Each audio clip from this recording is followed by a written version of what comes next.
Welcome to Paulogia Live, where a former Christian takes a look at the claims of Christians, live here from Paulogia Studios in Eastern Canada, Nova Scotia, where it is starting to be finally a lovely day, and where it is early in the day, and my dog has yet to be walked, so we will see how she does throughout this stream. That may be the deciding factor. But as you guys know, normally I look at the claims of Christians, and that usually means video clips or articles and that kind of things. But today we have an actual Christian to join us. We have my friend and sort of the original inspiration for this channel. So it's great to have you here, Eric Hovind. Welcome. Hey, buddy. Paul, great to be with you today, man. Thanks for letting me hang out and enjoy a good conversation with you. I always enjoy our conversations and our texts and being able to bounce ideas off each other. So thank you. Great. And so today we are here not to debate really anything. We are here to have a conversation. Eric and I came into each other's spheres around young earth creationism. That's not what we're here to talk about today. Neither Eric and I are scientists, so we would get actual scientists to come in and do that if that's what we wanted to do. Also, weirdly, it's Easter week, and I didn't plan this very well. We should have had a resurrection conversation, but we'll do that another time.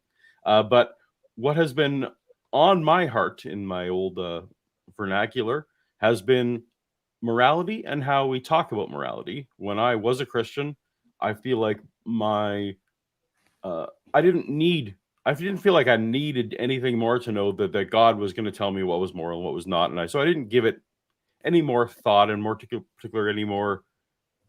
Didn't put words to it or think deeply about it. And even after I left Christianity, it took me a while to sort of get there. So now I'm mired in what I think are fascinating conversations about morality. And I know my good friend Eric has thought deeply about this for a long time. And so we are going to see if we are on the same page at all and kind of roll it around. We will be allowing, towards the end of the conversation, if anyone wants to submit a super chat, we will be answering questions either for Eric or for myself, as long as they are respectful. And we won't be answering questions today about either of our extended families. So, within those parameters, we'd love to hear what you guys have to say. But Eric, morality. So I know I warned you in advance that one of the things I was just going to ask you was, how do you see it? And I think that you've actually prepared a little bit of something for us to talk through. Are you comfortable? How about you lay out for us how you see morality in a brief sense, and then we'll use that as a springboard. Does that sound good? Yeah, I'd love to take one step back even from that and to have one different conversation first and then jump into morality, if that's okay. Let's do it. Actually, can we do two little subjects first? Because I feel like that we've had this conversation. I disagree every time I hear you say on your channel, a former Christian examining the claims of Christians. Sure. And that's my first, every time you say that, I'm like, oh, I cringe. And I go, that according to Christianity is a relationship with Jesus Christ. And now you would say, I thought I had one, but I didn't have one. So it's not like somebody can say, I used to be a Christian. They can only say, I thought I was a Christian. And so it's really, and just like we're going to have a conversation on morality and these details kind of matter, I go, that detail actually matters because you're not being honest, you're being immoral if I can start off right in that. Sure. When you present the idea, I used to be a Christian and now I'm not, and I'm examining the claims of Christians. So automatically I go, man, you're my friend. I've told you this offline, talk about it online. Somebody who is a Christian is somebody who has a relationship with Jesus Christ, who has made God the Lord of their reasoning. And so for you to now reason that he is not, you can't logically say that you used to be a Christian. Logically, all you can say is, I used to be deluded into thinking I was, and now I'm no longer, in your mind, deluded. I'm not a Christian. Does that? Well, this tees up our whole conversation because that means you and I are no longer defining Christianity the same way, right? And so it does make weirdly sense that it's your label to adopt, and so you should be able to define it. The trouble is, I talk to so many Christians, and everyone defines Christianity differently. So for me, Christianity, I believed I was a Christian, but right now I think if the definition of Christianity is someone in relationship with a risen Jesus, then I don't think anyone is a Christian, right? Because I think you are deluding yourself into that as well. Agreed. But you would also have to say, if that is what a Christian is, you can only say you were deluded. You cannot say that you are a Christian, right? That is, well, yes, that would be correct, that I was deluded. So I have thought about, it's a little wordy, it's not good for branding, but I have thought about using a former person who used the label of Christian, because that's what I did. I used the label of Christian. Right now, if anyone comes to me with the label of Christian, I now no longer know true Scotsman that, right? Like when I was a Christian, I would have said, like, a lot of Catholics I know aren't Christians, and definitely JWs aren't Christians, and even, a lot of very liberal people, they say they're Christians, but I wouldn't have agreed. So on this side of the fence now, I just say, if you use the label, you use the label. So do you think, how would I best clarify myself in a way that would be palpable to someone like you? Would I say that I formerly used the label of Christian? Is that more palpable? Or well, the question is, do you want to be consistent? I mean, if we're and again, we're going to literally be talking about two different worldviews here. We're going to be talking about a biblical worldview, and we're going to be talking about a non-biblical worldview. And I go, if you want to stand on the non-biblical worldview, you don't even have to be consistent. There's no reason. There's nothing holding you to consistency. Just like we're going to talk about morality, and there's nothing on this worldview, there's nothing holding you to morality. If we're standing on the biblical worldview where we do want to be consistent and we do want to have truth, I go, yeah, it would make sense to borrow the Christian worldview and put it over here. It would make sense to be consistent. And the only way to be consistent is to claim, I used to be deluded into thinking I had a relationship with Christ. Now I know I do not, because I don't believe that he is the Savior or the Messiah or risen. And so I'm now no longer deluded. That's the only consistent way. And you can try to flower that up to make it more palatable, but that's the only consistent thing. I feel like that may, if you heard someone say that though, that's kind of insulting to Christianity. And I of course, just like you want to be welcoming to non-believers. Or do you think that is a welcoming statement for me to say I was deluded? I think it's a blessing. I mean, how many pastors have gone from preaching in the pulpit to now no longer preaching in the pulpit? And I go, wow, Paul, I'm thankful that you now know that you do not have a relationship with God. I'm thankful that you understand this truth, and God has given you more time so that you still can come to that knowledge. Right. I've taken off my sheep's clothing, as it were. I'm no longer a wolf in sheep's clothing, and as the Bible used to talk about, I'm now just the wolf. Well, that's a good way to put it. And even Matthew 7:21, the scariest verse in the Bible, many are going to come to me and say, didn't I do all these things? Yep. And he's going to say, depart from me, I never knew you. So exactly. I think there's many in the church that are deluded into thinking they are Christian. That's the way I was. I was raised in a Christian home. I mean, raised by two amazing parents that loved me, that loved God, that wanted the best for my life, that instilled a lot of truth in me. And I started questioning things at 18 years old and started going on this journey to know, is this actually true? Is what I'm being taught true? Is there another way that's true? And I go, if I would have died at 18, I don't think I would have been a believer. I didn't get saved until watching Hell's Best Kept Secret by Ray Comfort and realizing the modern gospel, come to Jesus because he wants to give you a good life, and the biblical gospel, man, we are all sinners who need a savior. I need saved from my bad works, and I need saved from my good works, because my good works are not good compared to the holiness of God. So it really, and again, I know we're trying to get to morality, but that's right. That distinction, I guess, it's your show. We can go wherever we want, right?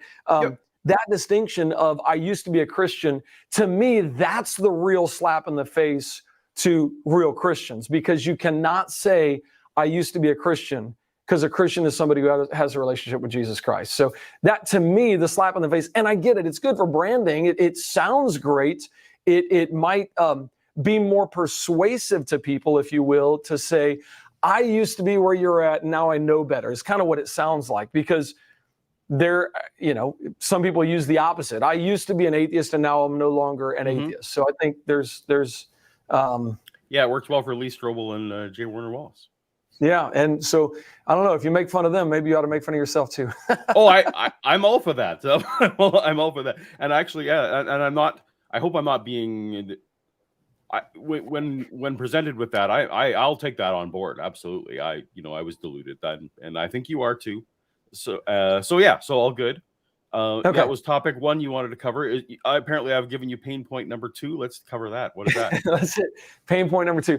Well, that is just the common ground. What common ground are we going to use to even have this conversation? Mm-hmm. And to get to common ground, you and I have talked about this briefly over the years, one time a little bit in depth several years ago, but that gets down to how do we know anything to be real? And I have broken it down into like a simple 3-step process. And I thought, man, it takes like 3 or 4 minutes to hit this 3-step process. You already know it, so you kind of know what that 3-step process is. Oh, I don't need those yet. Sorry. Oh, okay.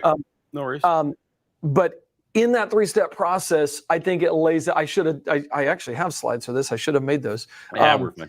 But in the 3-step process, it really helps us understand what do we need to have this common ground. So you've heard the argument, but let's just walk through it for people that haven't heard it.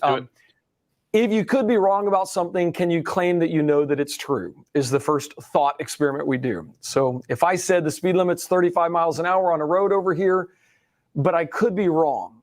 If I say I could be wrong, do I know what the speed limit actually is? The answer is? Well, so you and I, let's not just give. We will get into a long fight about this, and maybe we can if you want to. But I think knowledge is justified true belief, and I think you can actually know something and still be entirely uncertain about it. So, yeah, I don't want to stomp on your steps unless you want to pause there and talk about that. But I think that comes down to the foundation of the issue of, can we have any absolute certainty? Yeah, and I don't think absolute certainty is necessary or achievable. And that very claim is an absolute claim. Yeah, and because I'm not absolutely certain about it. It's an absolute claim.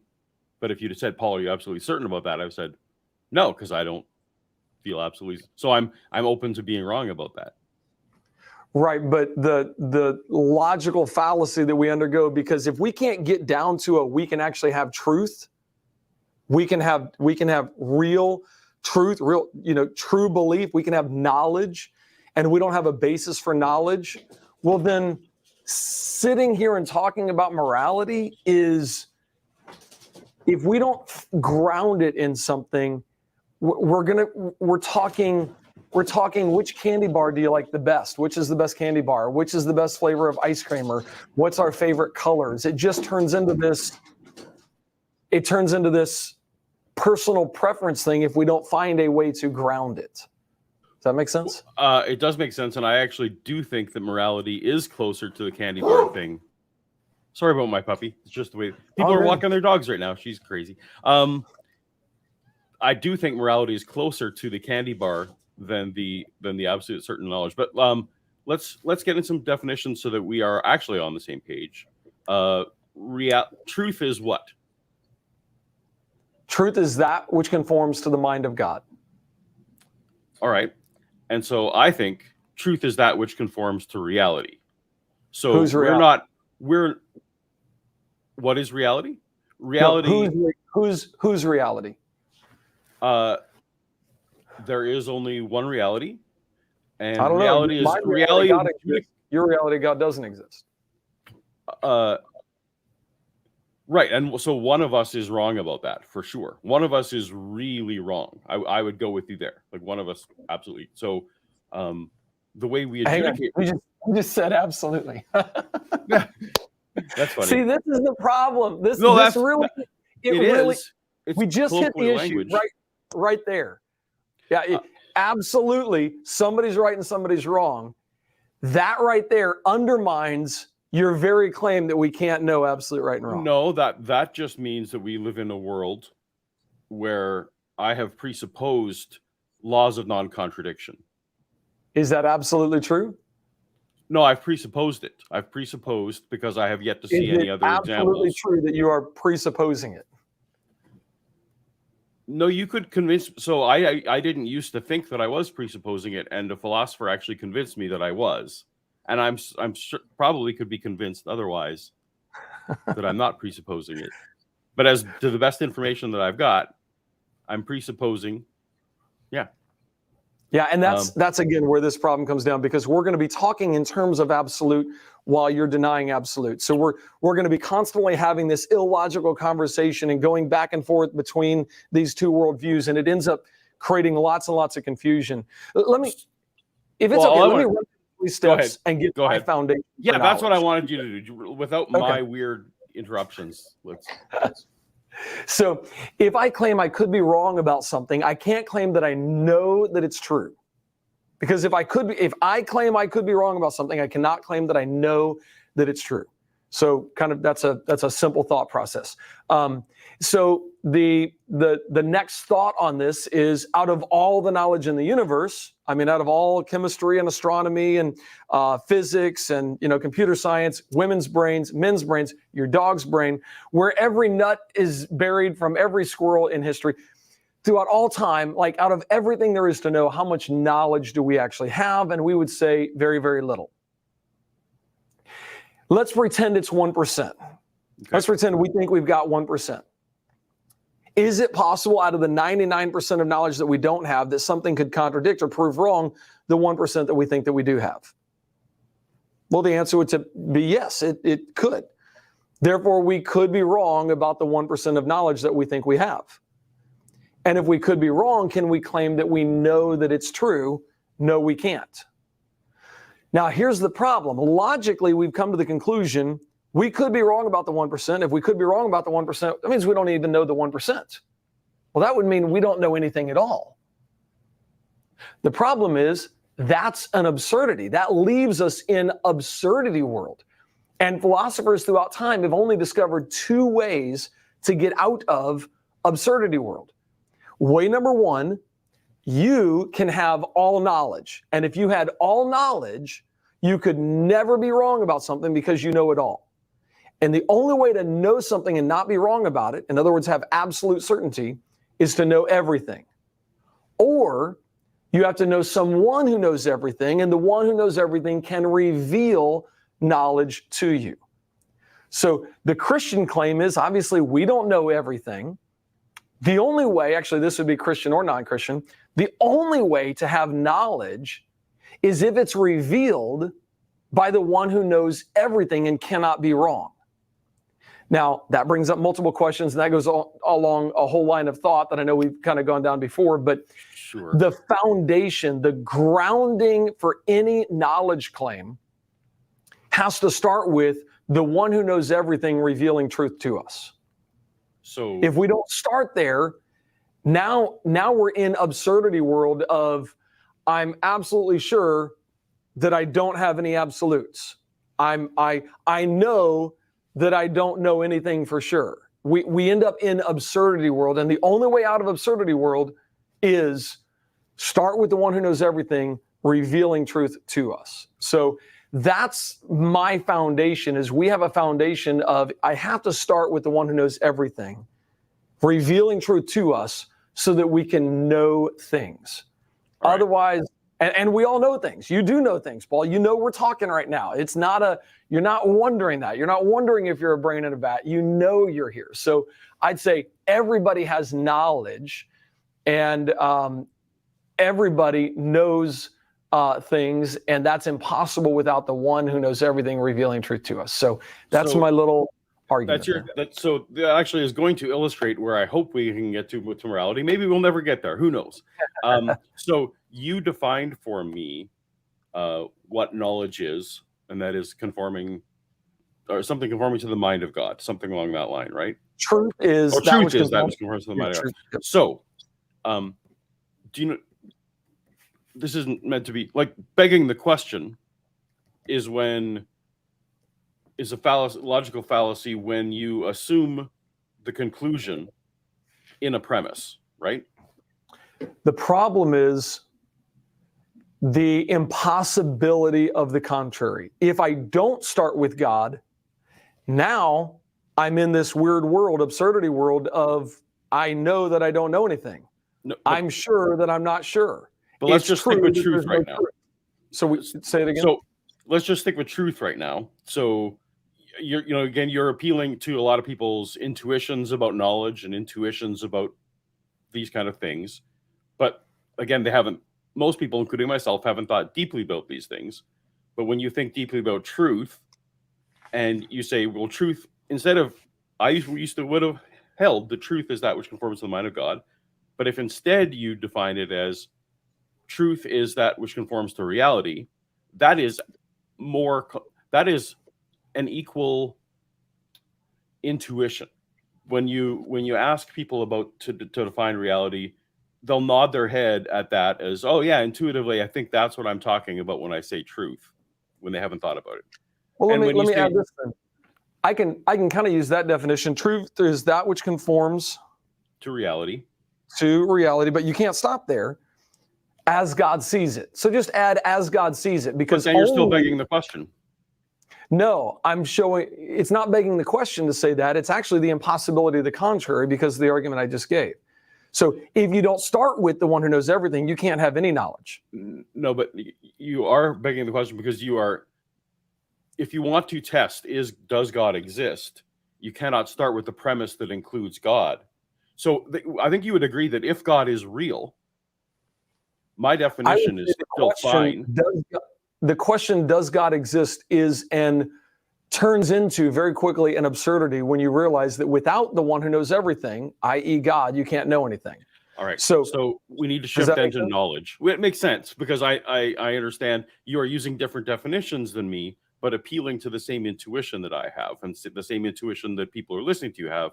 And that's their intuition about reality, intuition about knowledge. Knowledge, again, if you're basing it on a definition that includes God, then you have to say it your way. However, if you present people as that knowledge is justified true belief, and that's what most of philosophy goes with, that if you explain that to people, that also matches their intuition. And then your conversation about knowledge no longer holds up, because in a justified true belief situation, my dog can know that there is food in her dish, but she's not necessarily confident about that. She's not necessarily have any epistemic justification for it, because and then you throw in, can you be wrong about anything you know? And in terms of justified true belief, I can't be wrong about anything I actually know, because even if I have like only 1% confidence in it, it's still actually correct. So there can't, under justified true belief definition, nothing out in the universe can contradict something I know. It can only contradict something I think I know, which is actually what you conflated. You kind of did a bait and switch there. You said, can you be wrong about anything you think you know? And absolutely Correct. You can. So now you got an absolute. So it's absolutely true that you can be wrong about what you think you know. So again, the problem is like knowledge, justified under justified true belief definition. But you have to define true, and truth is that which conforms to reality as God sees it. Well, but then you've included, if God is real, you don't actually need that part, right? If God is real, my definition of truth doesn't need that. But again, the idea that God is not, the idea that the one who knows everything does not exist leaves us in absurdity world. So the very positing of the question, if God is real, if the one who knows everything really does exist, it's absurd to posit that he doesn't exist, because now we're stuck in the absurd world of I don't know anything. But that's all fine, because it's still a premise we can test. If God is real, we can still test it, even if asking the question is absurd. Well, I think there's this argument shows us that if you do not start with God, all you can do is absurd talk. All you have is absurdity. I know that I don't know. I can only have 1% certainty, but I can still be certain. That's not certainty. Nope. That's not what I said. I can still know it, because knowledge is justified true belief. certainty doesn't come into the equation about knowledge. That's where the difference lies. So if you could be wrong about something, can you claim that you know that it's true? Can you call it knowledge if it could be wrong? You're saying, yes, I could be. I'm going to make a claim. The moon, classic example, the moon is made of green cheese, but I could be wrong. Therefore, do I know that the moon is made of green cheese? No, because if you could be wrong, you don't know it. That's your definition of knowledge. But under justified true belief, the knowledge is based on whether the claim is true or not. And what is truth? And there's another layer. And what conforms to reality? So is the moon made of cheese? Does that conform to reality or not? And a person could say, no, it's not made of cheese, and be right and know that without justification and without confidence, they can still know it. So the trouble is, the only difference I think that's where I'd stop and say no. Well, you want to make this line, but you want to conflate thinking you know something and knowing something. And those so can we know anything, Paul? Can we know anything to be absolutely certain? Because earlier you said no. So certainty, this is where certainty and knowledge are not related. Certainty and knowledge are not related in Can I be certain? Can I be certain that Elvis Presley is the current president of the United States? Can I be certain of that? You could be very certain about that. You could have confidence about that galore. Is it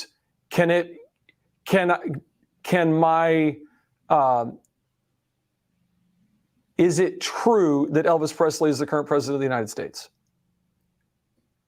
It is not.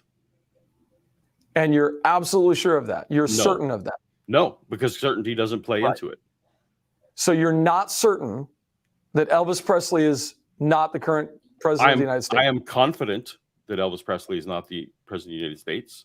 And I believe that I know that.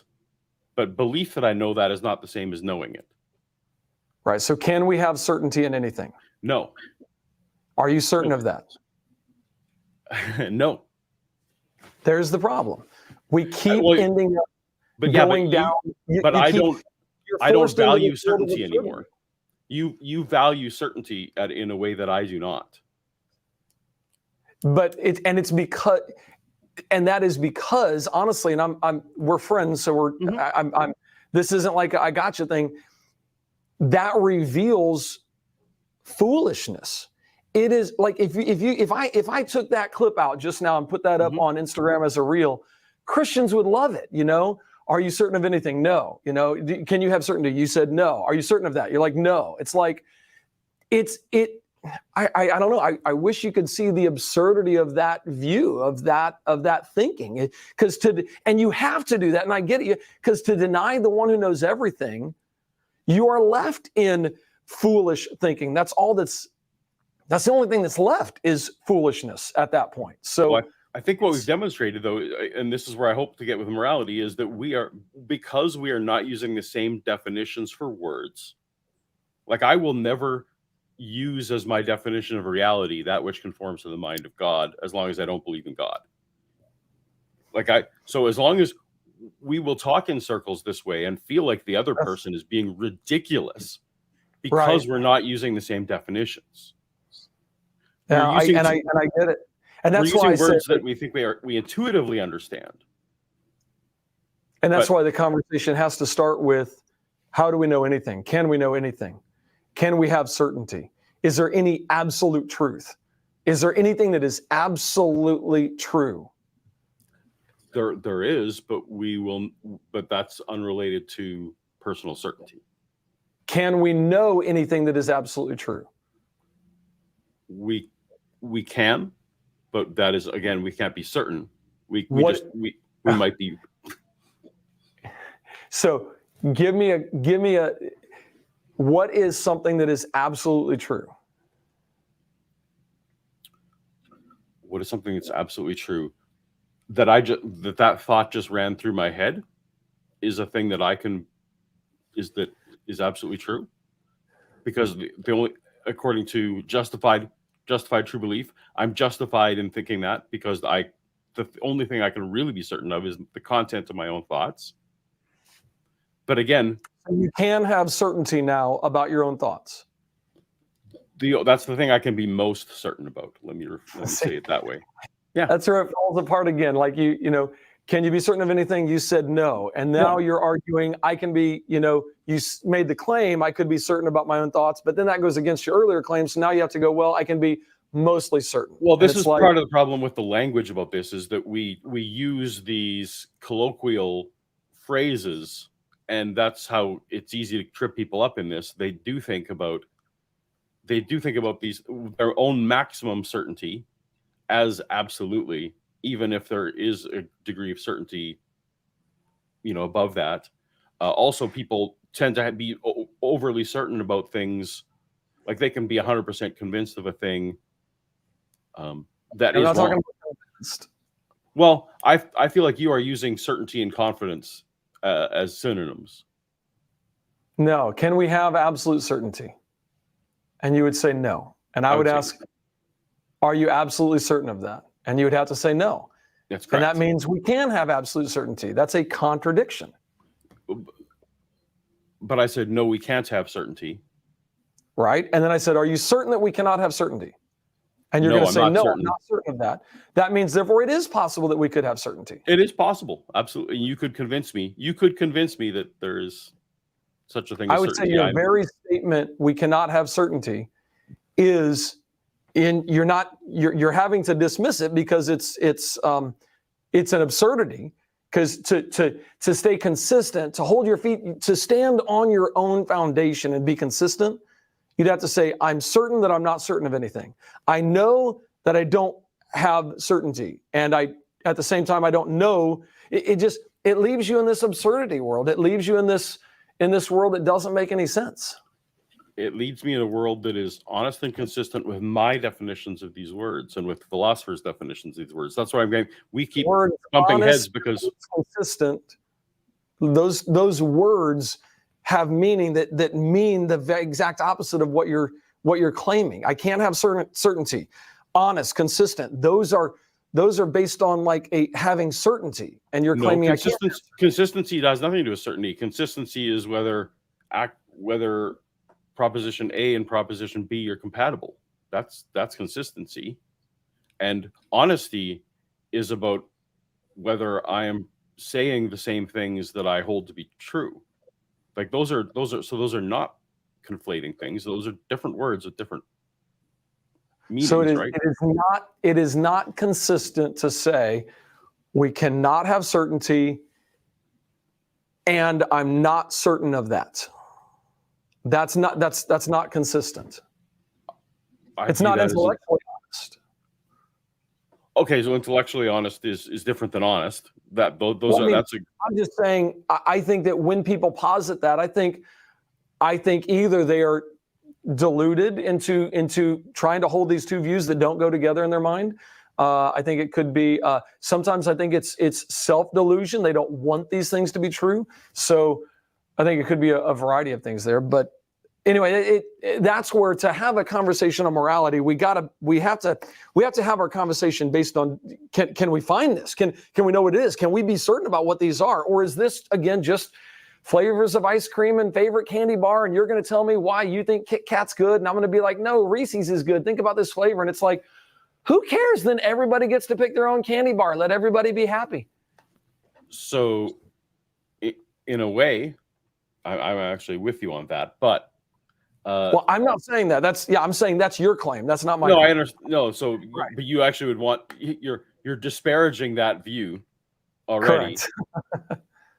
and you're like, I have no problem with that view. Like you're so you and I would have very different characterizations of whether that view is a good one or not. And good is, of course, where the definition of good is where we need to go eventually. So let alone, well, that's where we have to have a foundation of what truth is. So it's hard to even have this conversation. And you've heard this before. It's like, okay, Paul, to have this conversation of morality, I'm going to let you stand on the Bible and have this conversation. And just for sake of the show, we'll move on. But I'm going to let you stand here that there is certainty, that there is even such a thing as morality. to have this conversation. I mean, the conversation assumes morality exists on who can account for morality, where we're assuming something. What is morality then? You know, is anything absolutely right or wrong? Oh, so I don't think so. This is your task to convince me that something is absolutely right or wrong. No, don't put that on me, man. All right. Persuasion is not something that I'm responsible for. You know, I know that I know you've done this before. You know, the Holy Spirit would be eventually the person who would eventually, if I become convinced, would be the person that does that. I understand it's not your task. I cannot open the eyes of the blind. No, I cannot. No, exactly. So I don't. Yeah, that would be unfair to put that on you. However, again, I feel like, and this is where I was hoping that we could discover the fact that we disagree with morality and yet we share some common intuition about morality is because we don't define morality the same way. Do you have a definition of morality that you operate under? Yeah, I would say morality is the nature and character of God. So whenever you talk about morality in all contexts, what you are talking about is the nature of God. The nature and the character of God is. Yeah. So to give the example, why is lying wrong? God did not arbitrarily say, you know, I got an idea to make humans flourish on earth because I'm giving them the command to fill the earth. In order to do this, you know what? I can see down the road, if they lie to each other, that's going to cause mistrust. And boy, things could go wrong if they do that. So I'm gonna go ahead and start off by saying somewhere back here, you know, a couple thousand years after I start humanity, hey, let's not do the lying thing. That's not why God didn't decide to make lying wrong. Lying is wrong because God is not a liar. Stealing is wrong, not because God said, oh, well, I want personal property rights and stealing is wrong because God is not a thief. Adultery, he didn't look down through the echoes of time and go, you know what, if they start, you know, enjoying each other's wives and even people that aren't their wives and they start having sex outside of marriage and stuff, you know, that could cause some relational conflict. No. Adultery is wrong because God is perfectly faithful. So there's a grounding to why we have good and bad, and that is in the nature and the character of God himself. So we have to ground things morally. And like, for example, if I took your answer to the question, is anything absolutely right or wrong, and you said no, I'm like, the conversation's really over at that point, isn't it? I mean, there is no morality then, if nothing is absolutely right or wrong. Well, but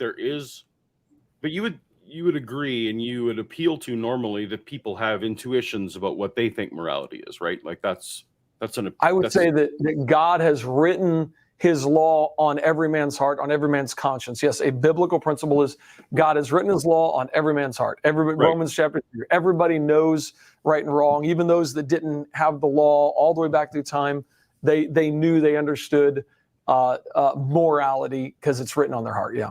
Right. Yeah. So that's a way you can convince someone like me, perhaps. Like that's an appeal that I can't convince you of anything. No, but if you're wanting to appeal to me to bring me closer to your side, you'd say, hey, Paul, we both share at least this intuition about what we think is right and wrong, right? Like that's a bit of a common ground that you might sometimes appeal to, or so you would agree with me that written on man's heart, there's not a physical writing on my physical heart in here, mm-hmm. that we have a somehow a non-material intuition, not made of the material world, of things that are right and wrong. You would agree with that?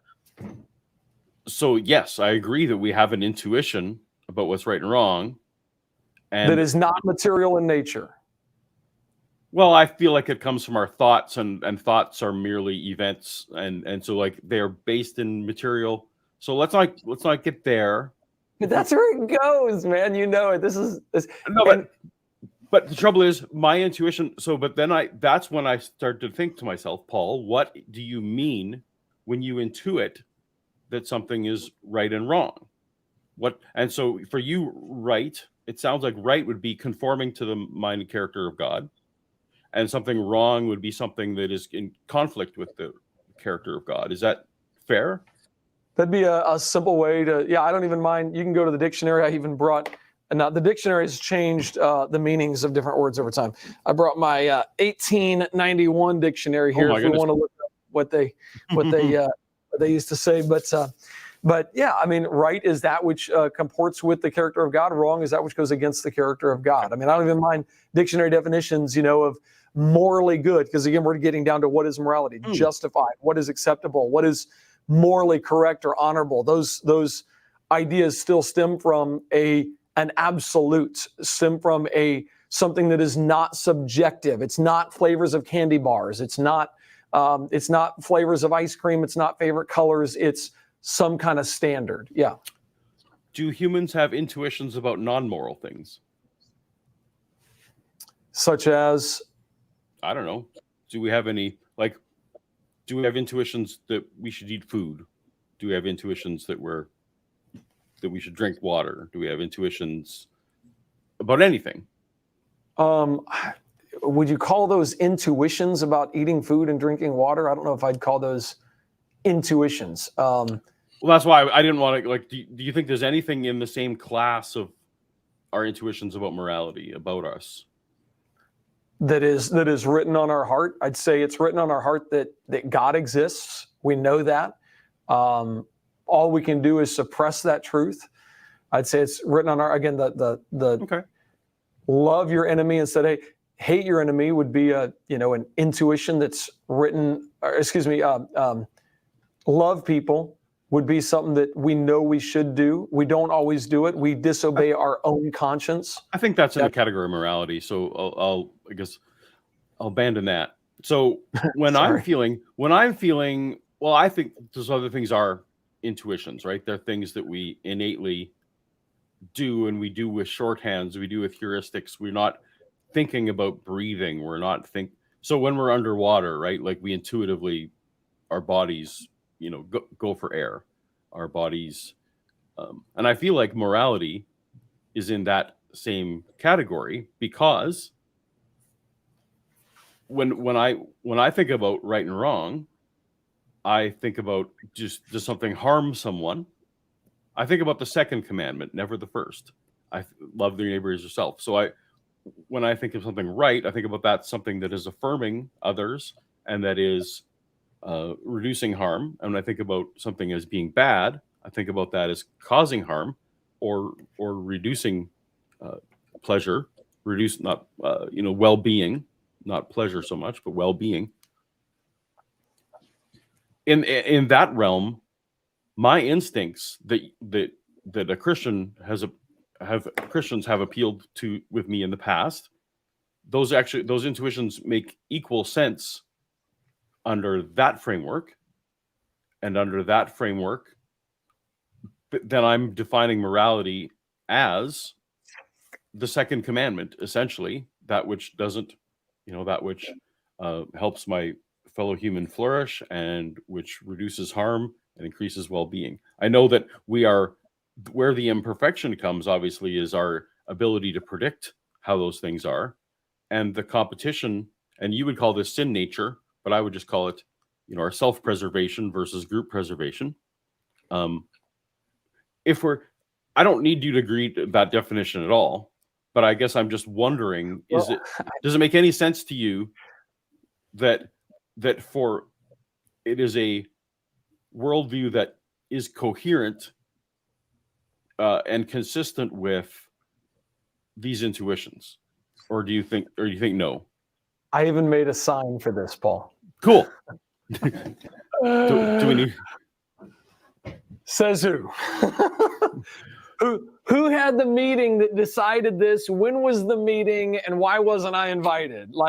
So when you think about whether something's right or wrong, and when I think about whether something's right or wrong, you have in your head a bit of the notion of this, like something that the Bible wouldn't speak on directly. So, is AI good or bad? Principles in life. What's that?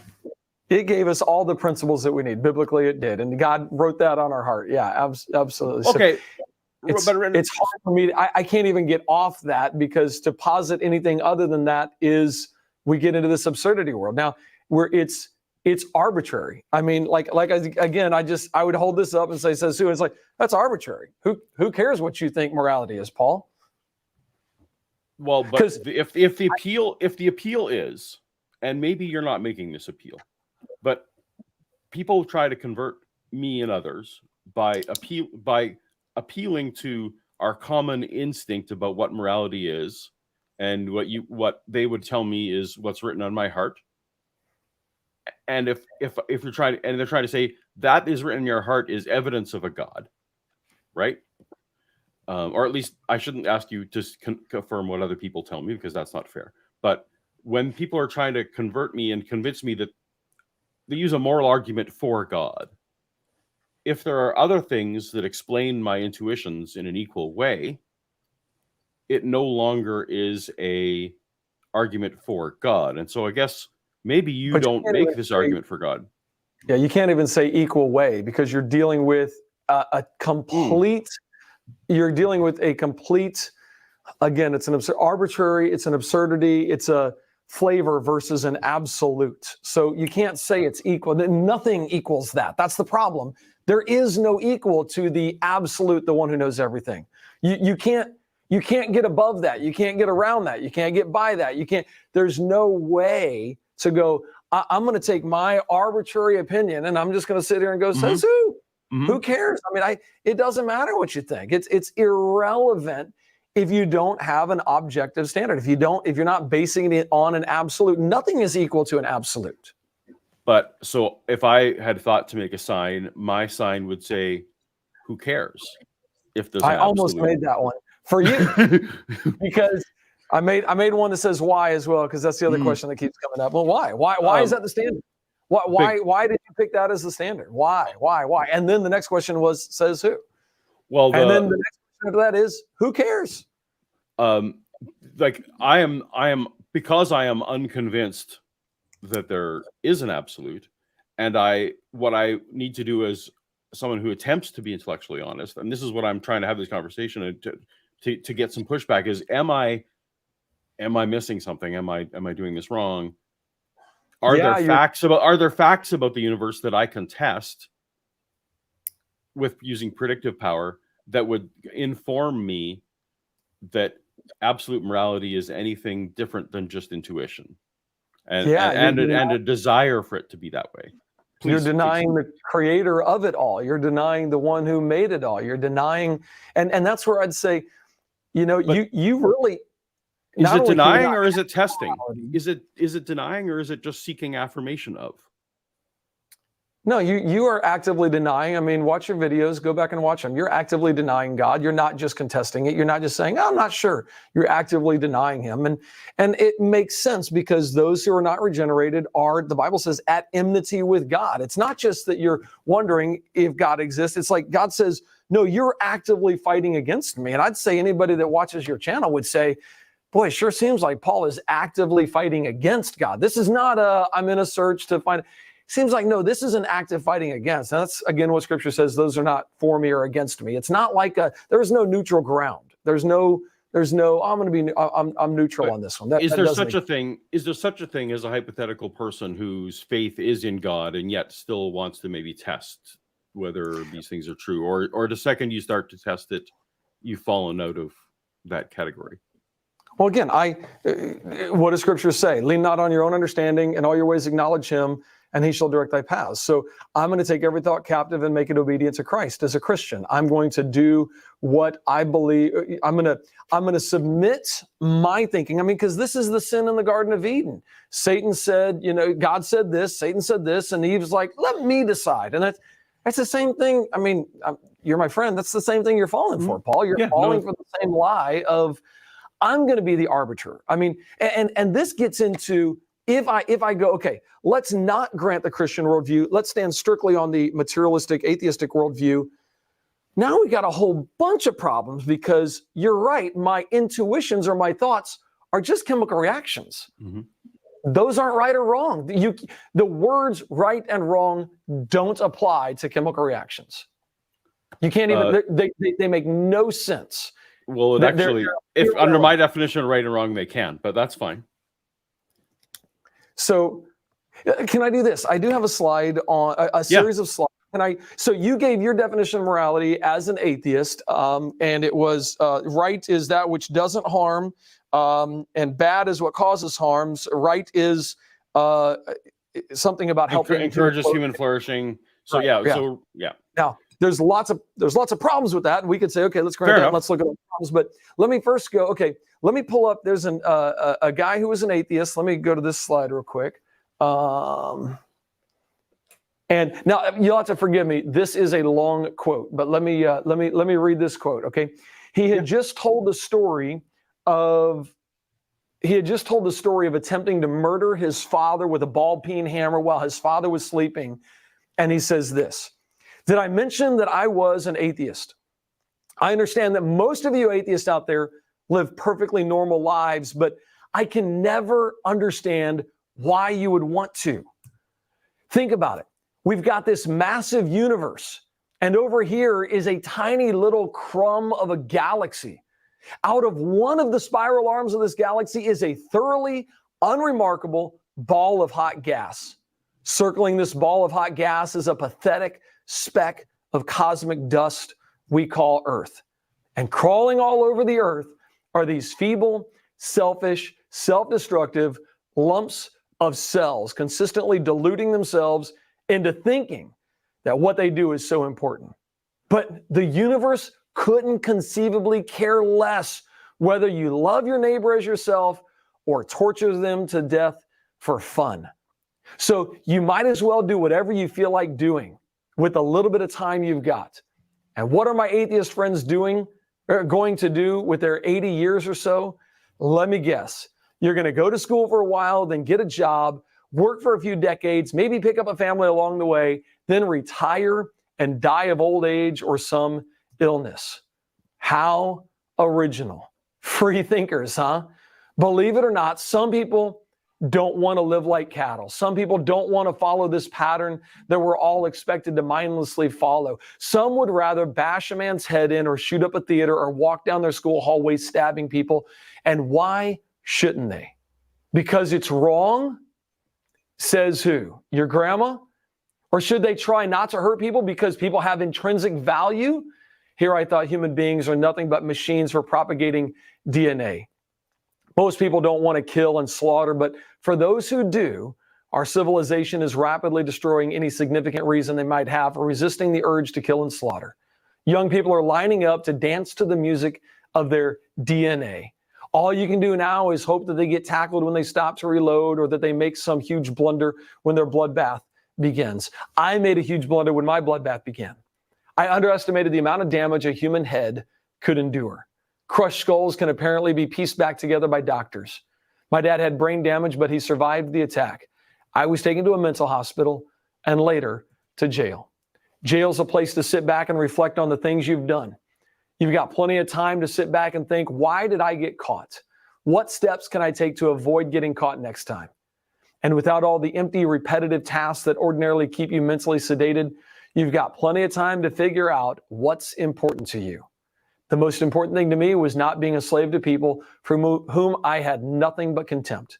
But people had controlled me in various ways throughout my life, and this meant that they would need to be taught a lesson. I had a list of people going back to kindergarten who are going to be brutally murdered.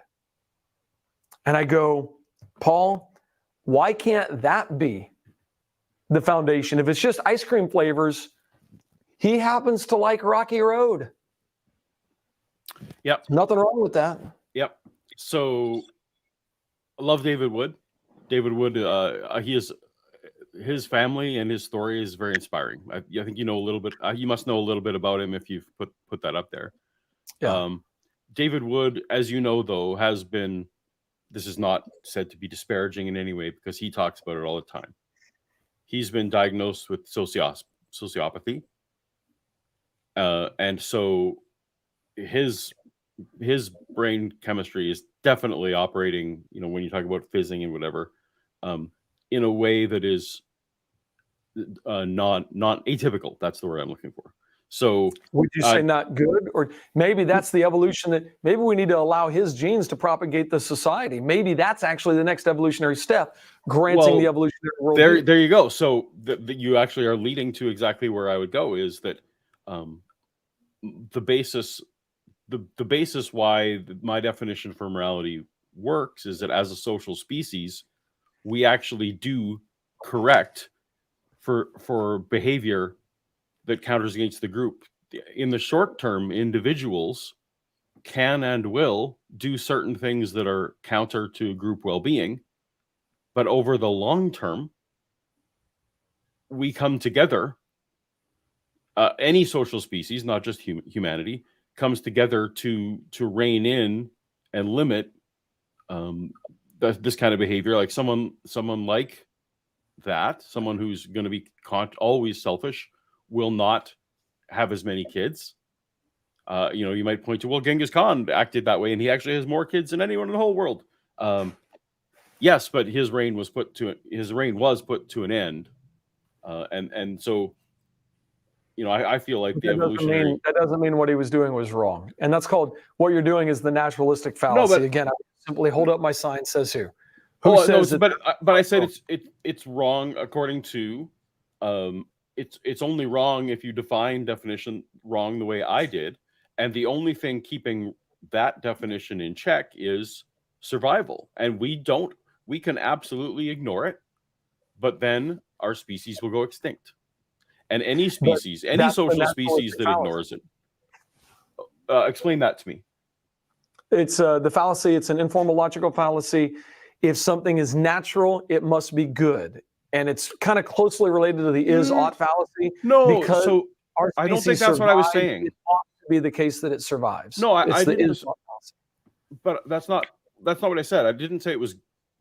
I hope it's not what I said. You have now given me something to think about. I hope that's not what I said. What I said, it's not good or bad whether the species goes extinct. The universe cares not whether humanity survives or not. But it's just a fact of reality that in order to, if we want to survive, then this is the way we need to go. And you just did it. You just did it again. You said what is the case, and then it implied that it ought to be the case, that we ought to survive. It is the case. Is ought fallacy. Let me make sure I'm being clear. So if we want to survive, then we ought to do this. But there's no obligation to want to survive. So now it's arbitrary again. Now we don't have anything else. I do think it's arbitrary. Yeah. And there definitely would have been species that didn't value survival, or hypothetically, it's entirely possible that there were species that didn't value survival, and it makes logical sense that such a species wouldn't survive, right? Wouldn't last. You don't get good and bad from that, though. You can't. No, you still don't. Can't use these. So you still can't use the words good and bad at all. Let's talk about the word ought in general. I don't think there can be the word ought applies to anything without a conditional if that we agree to first. And ought not. Correct. Ought implying what you should do, ought not implying what you shouldn't do. Right. And so if you want to win the race, you should run fast. But if you don't care about winning the race, then there is no ought at all. So you're making the point, if there is no ultimate, our species should survive, ought to survive, you cannot, there is no oughts, you shouldn't do these things, and there's no ought nots, you should not do these things. Right. Raping and what the transgender lady did in Tennessee of shooting and killing 6 people, 3 9-year-olds and 3 adults. That's just what she did. I mean, there's no ought. There's no ought not, because that's what she wanted to do. There's no universal ought not. The universe doesn't care that happened, but humans care if humans flourish. So who cares? The humans that care will care, and the humans that don't care won't care. Yeah, who cares? Who cares and who doesn't care? It doesn't matter. The universe doesn't. That makes the conversation irrelevant. That makes this entire conversation irrelevant. Because what you're doing is going, how do I get more people to care about human flourishing, even though human flourishing doesn't really matter, but it matters to me. Therefore, my DNA is going to try to make people care about human flourishing. That's actually not my. That's not my goal. Just to make someone care. My question was: are the intuitions that seem to overlap among humans? Is that only explained with God, or are there other explanations that are equally plausible, or at least consistent with the evidence? If maybe they have, you might say they have less explanatory power, or there's some other circumstance. Oops, that was not intended there. Let me play for you. I want to quickly play a clip of you, and just wondering how you feel about it in the light of time. Are you comfortable with that? I have a feeling that based on the quote I just read, I'll be just fine with my statement. Even what I think. Yeah, let's. I was on the Fundamentally Flawed podcast with a couple of atheists, and they asked me. They said, "Eric, if you were not a Christian, would that let you just do anything you want to do?" I said, it's not the same shirt, is it? You're not wearing. You've got a new version of this shirt. No, I think is that a black one or blue? No, this is a newer shirt. Thankfully, that was several years ago. So I have a closet of 30 of the same shirt, so I can't. Me too. Mine are right here. Dude, you get older. You wait, buddy. When you get socks that are older than your kids, you're just like, wow, how did that happen? Yeah. All right, let's carry on. Absolutely. Mm-hmm. I would live my life with absolutely no restraints at all. I would do whatever I want. And that's where you guys get lots of testimonies. I'd be in jail if I wasn't a Christian. I'd be breaking out of jail if I wasn't a Christian. I would have gotten to counterfeiting. So I assume that's still kind of where you sit in your life, or would you revise that a little bit? No, I think what David Wood said echoes it as well. Like, it doesn't make sense. I would try not to get caught, but if there's no standard, why not defraud people? Why not build a pyramid scheme and use my charismatic personality to try to win people over and actually fleece the money out of them and try not to get caught? There's no reason not to. Like, why not? Do you accept that there are plenty of people who don't rely on the same God or actively suppress God? Let me phrase it that way. That there are lots of people who actively suppress God and yet don't do those things.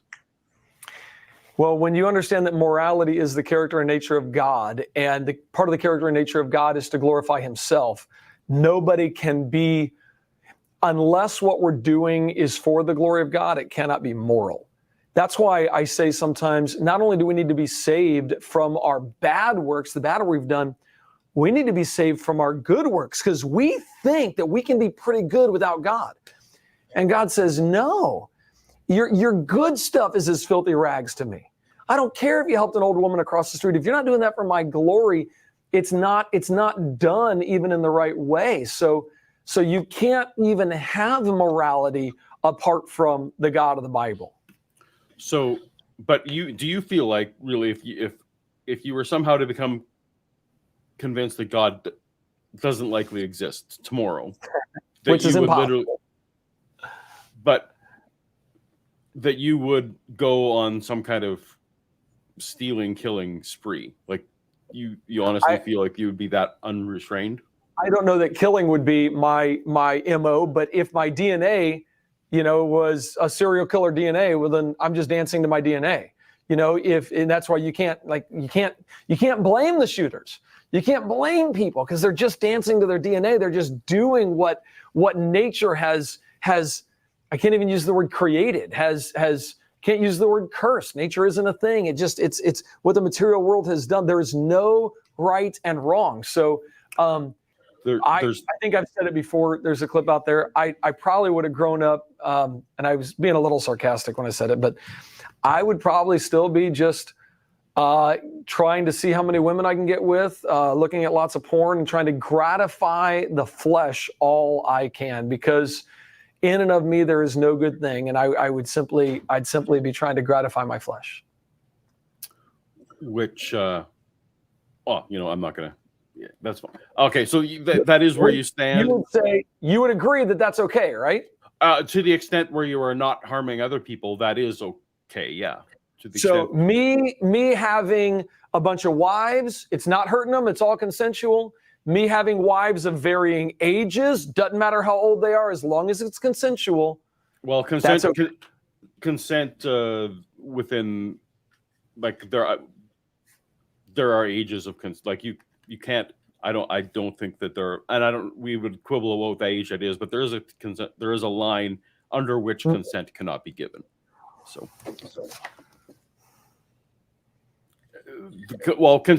is great. So consent is a matter of, there's a power dynamic between adults and kids, and within I would say there's also outside of just consent is when you say freely given means that there is not a coercive power dynamic difference there, and between adults and kids there just always is. That's arbitrary, isn't it? No, Why is that wrong? Because it's why is it wrong? Is because it's doing them harm. Somebody. The very ability for me to charm a woman into going to bed with me is, you could call that power over. To create that consensual relationship. So you still can't come down with the right and wrong. You can't you can't say ought and ought not. You can't in this conversation. This is what I'm saying. I don't think there is an ought. I've yet to be convinced that there is an ought, other than that. There's not an ought not. There's not an ought not. But if we care about the same goal, then there are oughts. It's an arbitrary goal. Who cares? We agree, but that's right. But if we both end up, in morality, people tend to actually share the goal. I can't have a moral conversation with someone who doesn't care about human flourishing and who doesn't. You can't have a moral conversation, period, because there's no ought and ought not. There is no morality.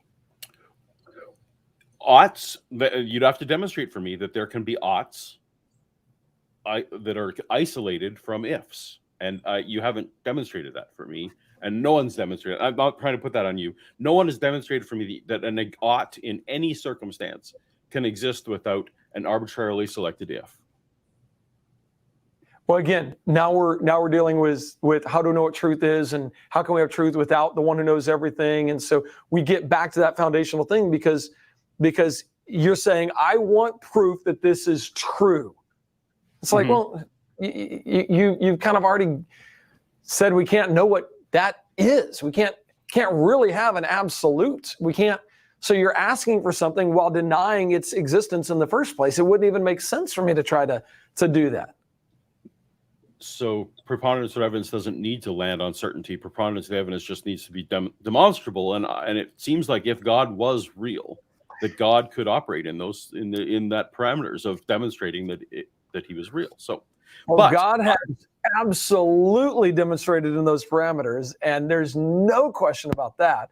And that very statement, demonstrability, you would say, well, I'm not demonstrable about that. I'm not certain of that. It doesn't really have to be that way. I'm asking for it to be demonstrable evidence, while at the same time, again, the language itself denies your foundation. The language itself is what I'm attempting to wade through, and now this has been a helpful conversation for me. And I think, again, I think that perhaps the audience will agree, and you guys can let me know in the chat, let me know in the comments. Have Eric and I butted against definitional problems because we couldn't agree with definitions? We're just talking past each other. So yeah, but it's not definitional problem, Paul. It's not. So for somebody to say, yeah, it sounds like it's just they define things differently. No, it's do we have an absolute to ground a definition in? So it's not do we define things differently? It's, is there an absolute to ground things in? And yeah, that's a good question. What I should hear from this conversation is, well, Paul is saying there's no absolute to ground things in. It's all vanilla and chocolate. Eric is saying there is an absolute. Even if you're an atheist, you should say Eric is grounding it in the absolute character and nature of God, the God who cannot change, the God of the Bible. So he has an absolute. Whether I agree with it or not, he has an absolute. The other side has no absolute. That's like what we should see from this. Would you agree with that statement?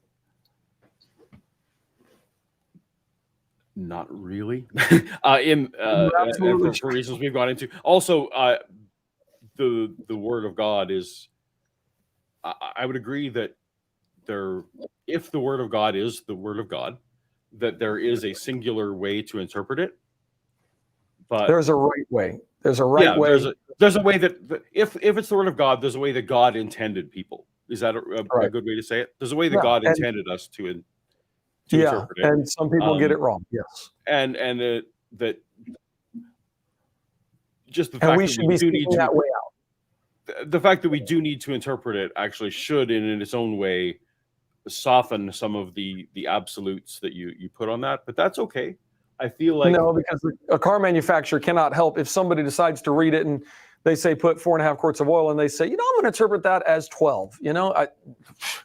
That's on them. That's not on the car manufacturer writing. No, it's not. It's not on. I'm not saying it's on God. I'm just saying, like, let's say we have two people who are like disputing. Like they have the car manual right in front of them, but they both interpret differently how that is to be instructed. I don't think either of the people in that dispute should feel incredibly certain, even though there is a way that it was intended to be interpreted. I think if you and I were reading and it said 4 quarts and very clearly it had the word 4 with the parentheses 4, and somehow you interpreted, let's say I did. I was the one misinterpreting it as 8. No, that means I need 4 of these gallons, and you're like, no, this is quarts. No, I'm doing 4 gallons. There is somebody who's absolutely right, and they could hold to it as you could claim absolutely no, I am right about that. Now, I don't claim that about everything I think about the Bible, but there are some things that we can be absolutely sure of. And it sure beats the other side, which is I cannot be absolutely sure of anything. And you know what? I think I would concede this point to there are certain things that the Bible, like, if anyone says I interpret the Bible to say that God doesn't exist, well, that's just a ridiculous interpretation. That's a 4 and 8 quarts. Or if you wanted to say that Jesus isn't the Son of God, but there are certainly things in the Bible that require some interpretation. I love it when you use the word certainly. Yes. All right. Do you have time to let's go to some questions from the audience if you have time? Yeah. What have they been saying? I'm kind of curious. Who's I try not to pay attention to the chat too much because I want to be focused on the conversation. But let's see what the question askers have been throwing up there. So Brian Stevens for $2 says, didn't he just say I wasn't saved until 18? So I don't 23. And I think that's not a gotcha. Like you actually have a whole, and I actually had prepared. I'd prepared a little bit from that speech if we were going to have time. We don't, but no. You're consistent in saying that you said, like me, you believed you were a Christian. Yeah, but you. I would phrase it, I was the product of a Christian environment rather than a disciple of Jesus Christ. Yeah. So I had been raised in the church, and I this is probably one of my biggest concerns with the church today is how many people are raised in the church and they have mom and dad's faith, they don't have their own. They don't have a personal relationship with Jesus Christ. That is a big, big problem in the church today. And I think a lot of people that now would watch you and be like, wow, Paul, finally I found somebody that to me makes sense, even though they would go, I grew up in the church very much the same. And now I don't believe that. And I go, I'm glad you now know you don't have a relationship with Jesus Christ. And I hope that God opens your eyes to the reality that you need one. I pray for you guys. I say all the time how much I love atheists. I mean, talking to Paul here, I love Paul. I genuinely love. I had lunch with him at Mensa, the Friendly Atheist in Chicago. I love him. I'm like, I love you guys. It's genuine. It's not, I'm not trying to build a platform on this. I'm not doing YouTubes back and forth with you guys. It's just, I love you. I'm glad you know where you stand before God. And I'd love for God to open your eyes and grant you repentance leading to the knowledge of the truth. So I genuinely pray for that. And yeah, so that wasn't a contradiction. Eric wasn't contradicting himself when he said I wasn't saved till 18. Terrence Clark, $5. Thank you. Knowledge is not an endpoint on the spectrum of confidence.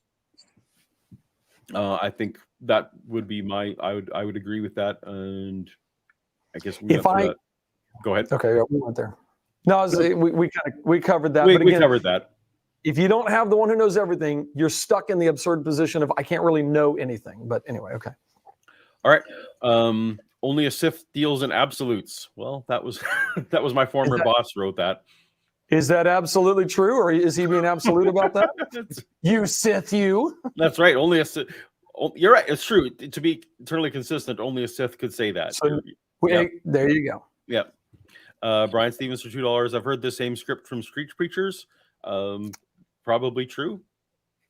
I'd say, man, I encourage you to not just, because it's real easy. Most of the times what we do is we try to defend where we're at. I'm going to call myself an atheist, and now I got to defend that. So we're looking at everything as how do I punch against it, rather than taking it in and saying, wait a minute, wow, this logically makes sense. I have to start with absurdity, or I have to conclude absurdity, or I have to start with God. So I have two choices here. God, the one who knows everything so that we can have truth, he's revealed it to us, or this absurd position that I could be wrong about everything, which means I don't know anything. That's an absurdity. So it's either God or absurdity. Though it's interesting in telling to me when I said, if you came to believe that God didn't exist tomorrow, and you just said that couldn't happen. Impossibility of the contrary. I think that in this way, you've put yourself into a similar situation that perhaps, and I'm trying to defend myself against, but maybe you're right. Maybe I am in this situation where I am defending a worldview. It's a logically sound position. In other words, to deny that, now I'm logically unsound. So it's like it's the only option available. It's not that I'm saying I'm convincing myself of this. It's going, if this isn't true, if there isn't somebody who knows everything, if God who knows everything didn't reveal truth to us, if revelation is our only out of absurdity. So it's either God or it's absurdity. But what you're saying, Eric, is that if let's just hypothetically say there was a flaw in your thinking there, it sounds like you are not open to hearing it. Well, I would say no. I'd be open, but I'd say it has been revealed not just to me, to everybody, that this is true. That one of the things that he has revealed is that he exists, and so this has been revealed that it's true. So it's two different foundations. It's two different starting points. Fair enough. So I think this is a very similar message. Note from Terrence: knowledge is not a measure of confidence, neither is truth. I would agree with that, but Eric and I think we both, because we don't agree on what the definition of knowledge or truth are, then we're not going to agree on that. So that's fair. Mark writes, is the Bible moral in its teaching about how to keep and treat slaves, or is it immoral? Spoiler alert, all slavery. Well, okay. Absolutely there. All slavery is 100% immoral. Absolutely. So I don't necessarily agree with this, but Mark, against what Paul believes. Yeah. So what do you, hang on. Like I go, if Mark is an atheist, and if he's certainly not holding your position, Paul, because he's making an ought and ought not. There ought not be slavery. And I would say, well, Mark, do you have any credit card debt? You are a slave to that person who loaned you the money. The borrower is slave, is servant to the lender. And I did a whole show on biblical slavery on my website. If you want the full answer, no, absolutely not. The chattel slavery that we practice here in North America, which was practiced way more in European countries and practiced by the Islamic world heavily. I don't know what you think about this. For somebody to make a claim like that, they're really ignorant of history and ignorant of the Bible. So you can look more at that. So if this was to be a topic that like people would sincerely discuss, and YouTube chat doesn't lend itself to it, so that it's forgivable. You would first need to say, let's define slavery. Let's get on the same page about what slavery means, because perhaps if you said, oh, Mark only counts this activity as slavery, you might agree with him. But you might say that the Bible, that's not what the Bible says when it means slavery, so therefore we don't agree. Like, it's just, this is this opens itself up to a huge definitional And again, problem. it gets down to, do I debate, for somebody who does not agree with the Bible, do I debate the truth of what the Bible is actually saying? It's like, dude, you don't even, this is irrelevant to you. It doesn't even matter. Right. And you're standing on an absolute foundation. While I would say, if I go through my, without the one who knows everything, you can't know anything, Revelation, Mark is probably sitting in the seat of the absurd, saying I can't really know anything, and then at the same time claiming absolute certainty and stuff like that. So Well, I think I think what Mark or I would want to, our intuition would, we would want to say, we would want to debate, does slavery cause harm? And God doesn't even need to be involved in a does slavery cause harm discussion, right? You could discuss that one way or the other, but you're conflating two different conversations. So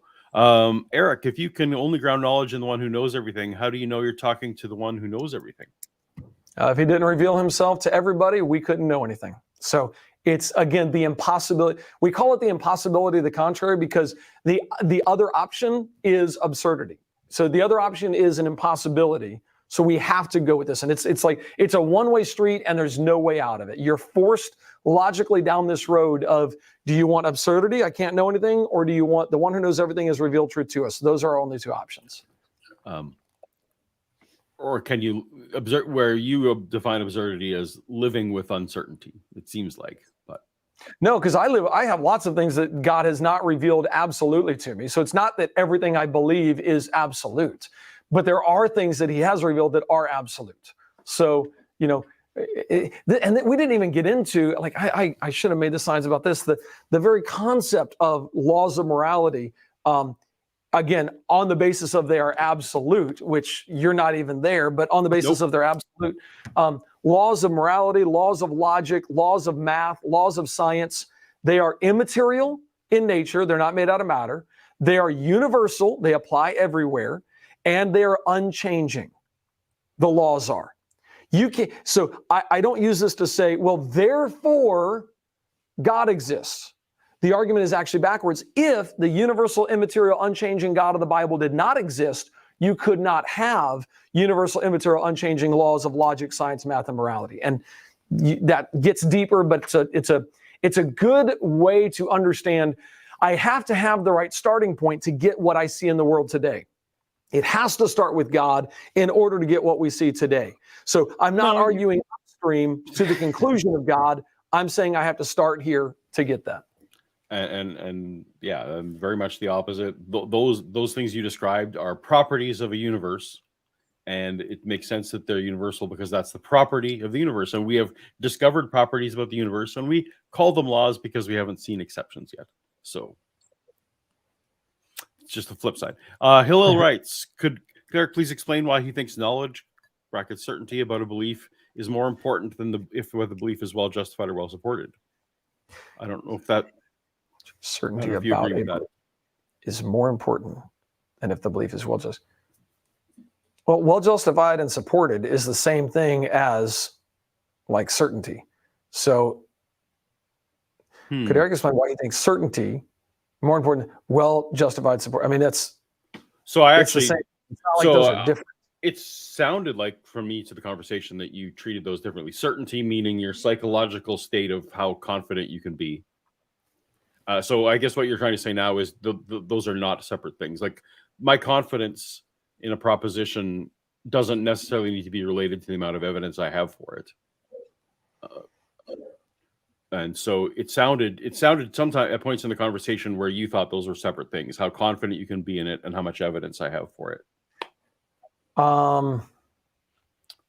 So there are many things that I am not certain about that I could be wrong about. Many, many, many, many things. Okay. Lots of things. But there are things that I can be certain about.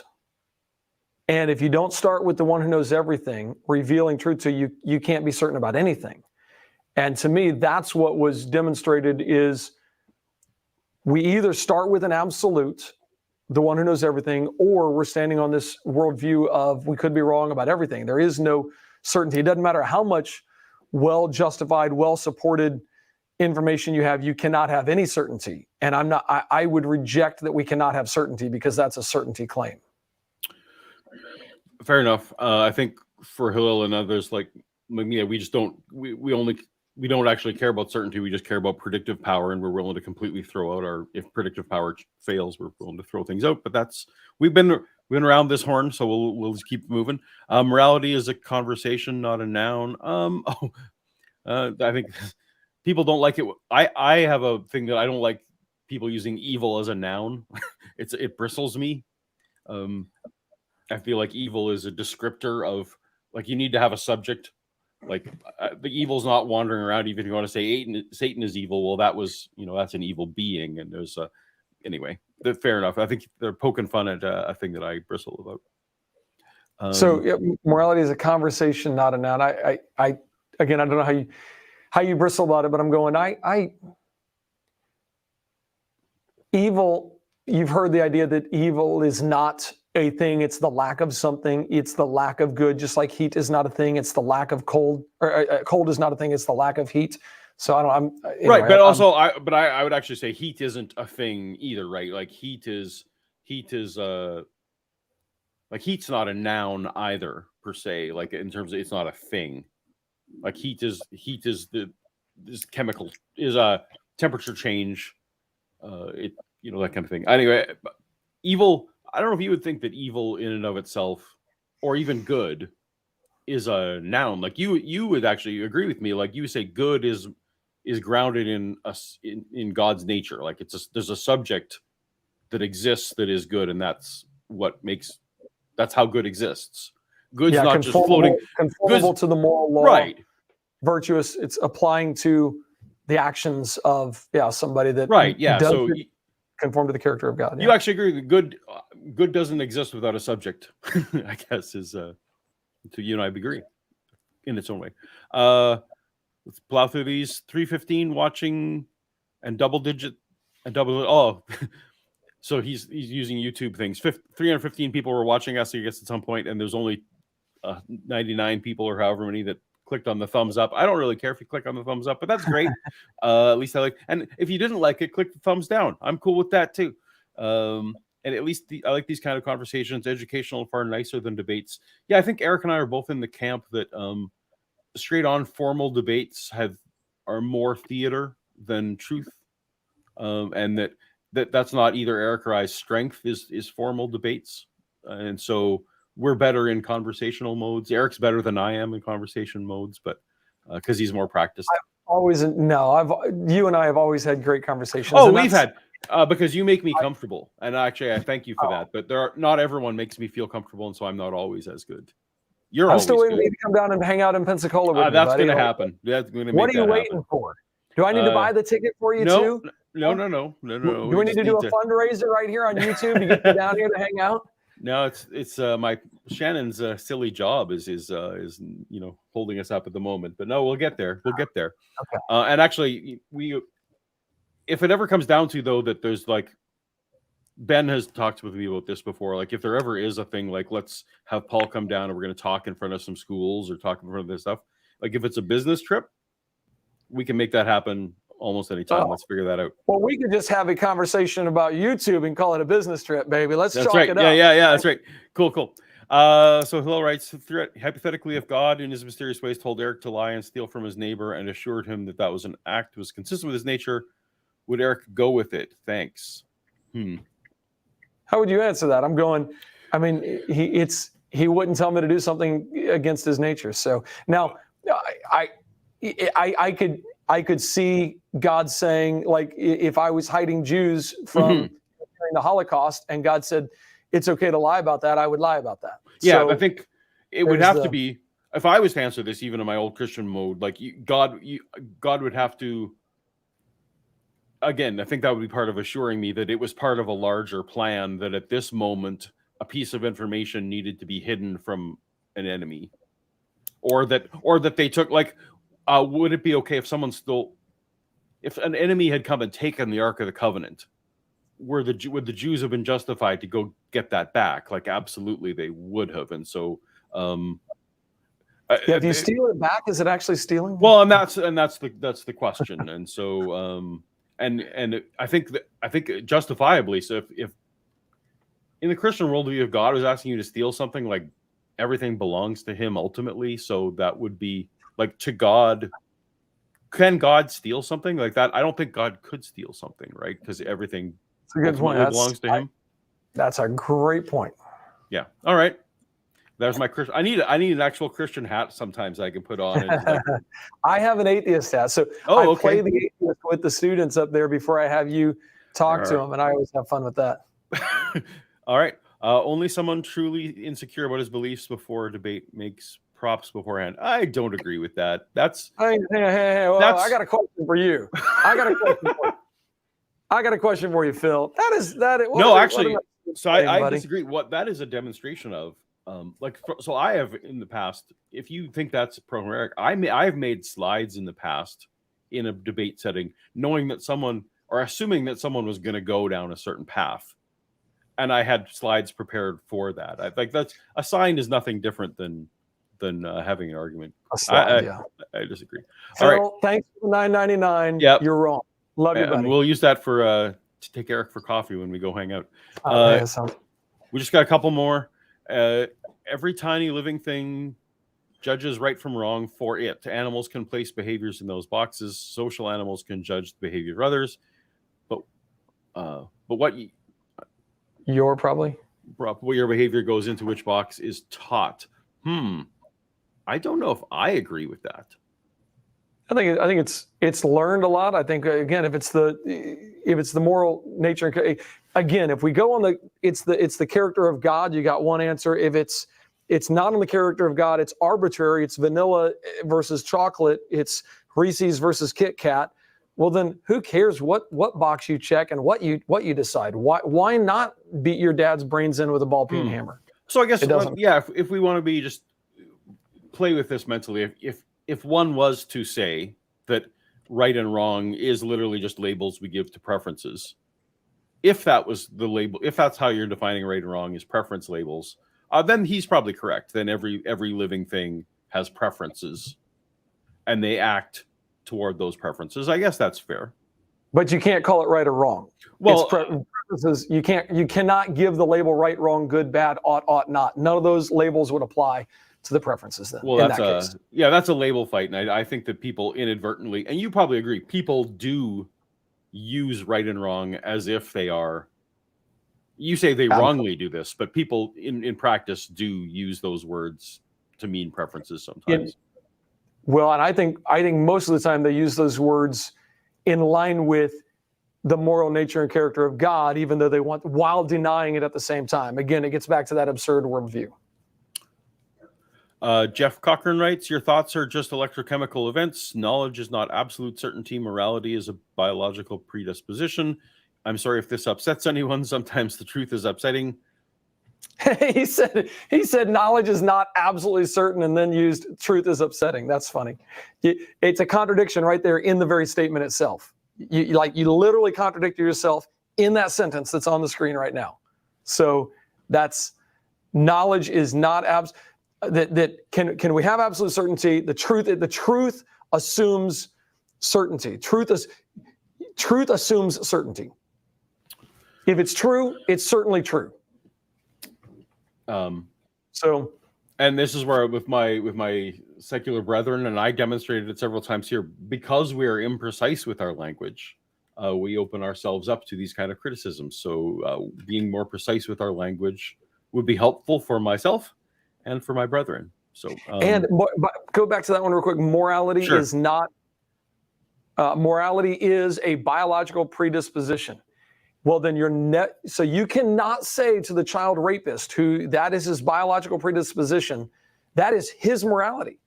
You cannot claim that it's wrong. You can say, we don't like it, and therefore we're going to put you in this little bitty cage for a long time because we didn't like what you did. But you can't say it was wrong. So, well, you can, so again, because we're not defining right and wrong the same way, we can't use Eric's definition of wrong for it. We can use our definition of wrong for it, but that's which is subjective, which is arbitrary. Right, but subjectively it is wrong. And so, can you be certain God exists if the only way to be certain is to ask God? Again, Eric? Yes, you can have certainty because the The opposite of that is absurdity. Yes, you can have certainty that God exists. And God has revealed that to everybody. I should have shown my slides because it makes more sense when you actually, I don't know, see it sometimes on screen. Sometimes that makes more sense. But I think you actually, I think that is roughly what you affirm, is that God has revealed it in a way that you can be certain. That everybody is certain of it, yeah. Yeah. House of Hikmah writes, it's interesting David was part of Eric's presentation. I thank God he changed him. He's still a jerk. He's a no nonsense person. David is. By the way, I'm having him on a stream on the last day of Ramadan. You guys are welcome to join. Oh, you're having David Wood on. That's interesting. That sounds cool. I'm writing down his username. Daniel, for me, it's easy not to believe in the Christian God. I will never sacrifice my kids to God. Okay. Well, then, Daniel, your worldview, you're forced into absurdity. Just so you know, that's the only alternative. But I don't know what he wants to say there. All right. And I do want you guys to know, this is important to me. This is really critical. I mean, I watched a video that you and Shannon did, and a guy called in, and you could tell from his questioning, he was having a hard time with purpose in life. And it sounded to me like from his question, he was contemplating suicide. And this is really serious. Because if there is no absolute, there's no you ought not commit suicide. Because we could just say human flourishing, and it's like, well, I'm not adding to human flourishing. Therefore, I'm going to remove myself and make it easier for people to flourish. Now I'm no longer, anybody who is a, quote, burden to society could say, I'm going to take myself out so that society could flourish.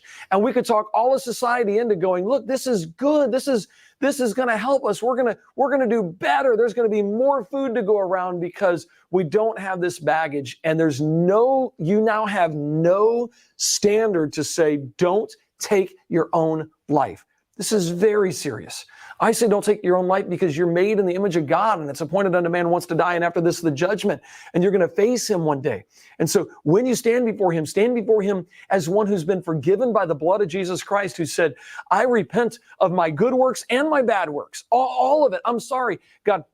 I'm trusting in what you did on the cross, your death and then your burial and your resurrection, the one who did that, died, buried, and rose again for my salvation. And it's critically important. I don't, like I said, I don't say I love you out of, I don't just say it. It's not just a phrase to me. I genuinely care. I can't wait for Paul to come down and for us to just be able to hang out. I would welcome you because it matters. It really does. God put us on this planet for a reason. I just bought the website, whydidgodmakeme.com, and I'm still figuring out how I'm going to do that website. But people long to understand, why did God make them? Ultimately, here's the answer if you want the shortcut. He made you for a relationship with him because you matter. And you can give him more glory than the stars in the sky and the fish of the sea because you get to choose. He didn't make robots. My oldest daughter, Stephanie, got married last year, and every time she walks in the house, her old home, she's now moved out. She lives with her husband. When she comes for a visit, it is so satisfying and so rewarding. Wow, she wants to come hang out with mom and dad instead of she has to. God is inviting you, saying, hey, I want you. I'm not going to make you come. I want you to have a relationship with me.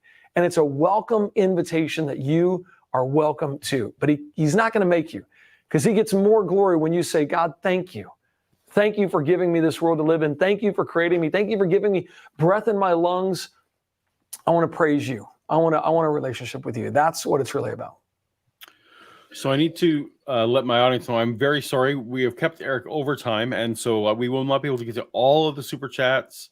I did actually want to. I was going to see if I can throw out Vice Rhino's more, because Vice Rhino, his channel is actually an anagram of your name, so that's kind of just. Are you serious? What is it? Viced Rhino. VIST. Yeah, VISED. VICED, pardon me. VICED, Viced Rhino. Anyway, and Godless Engineer, also a friend of the channel. Hello, thank you. Yeah, he wants to say he's more moral than Yahweh. Of course, that would depend on your definition of morality. If you define morality the way Eric is, that's actually impossible. That breaks a lot of laws right there. So anyway, let me That's clear. blasphemy. And I would ask, do you have a standard for morality? What is that standard? And is it absolute standard? Because Yahweh's is absolute. Yeah. Anyway, so I do need to let Eric go. So thank you so much for all the super chats. Thank you. Perhaps I will, if there's any serious questions in there, maybe I can forward them to Eric in case he wants to get back to anybody. But I do want to thank you for your time. I didn't mention you're with Creation Today Ministry. How do people find you online? Easiest way, youtube.com/creation today, facebook.com/creation today, Instagram.com/creation today, or my name, Eric Hovind, for the Instagram, Facebook, creationtoday.org. It's, Creation Today. Is it on there? That's it right there. I got another prop.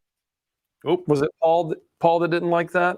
Got another one. So whoever didn't like the prop. Anyway, well, thank you so much for taking time out of your day and hanging with us. And you and I will have background discussions about all kinds of things, God and not God. So that's great. And I think you kind of gave us your last words. You're very welcome. Thank you for being a friend, buddy. Yeah. I love you, man. And until next time, later, everyone. Bye.